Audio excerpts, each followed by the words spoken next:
যখন মিষ্টির টুকরাটাই কাপড়ে পড়েছে, মেয়ে ওই আসরেই জামাইকে বলতেছে, সত্য ঘটনা, তোমার সরি বলতে হবে। তো ছেলে কানে কানে বলছে, সরি আর হবে না। দেখেন এখনো বাসরই হয় নাই, বিয়ের আয়োজন স্থলেই কিন্তু বসে ঘটনা করতেছে। একবার সরি বলছে, কয় না 3 বার বলতে হবে। 3 বার সরি বলছে, কয় না সমস্ত মানুষের সামনে 3 বার তোমার সরি বলতে হবে, না হলে কিন্তু আমি ছাড়তেছি না। কে বলতেছে? বউ বলতেছে, নতুন বউ। ভদ্রলোক এবার মাইক নিয়ে সরি সরি সরি 3 বার বলেছে।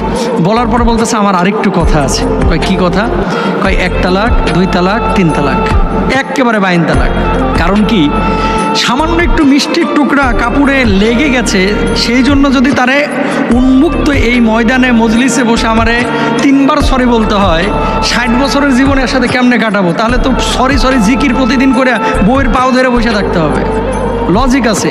3 বার সরি বলে 3 তালাক দিয়ে 22 তালাক, স্থায়ী তালাক, এর সাথে সংসার করা যাবে না।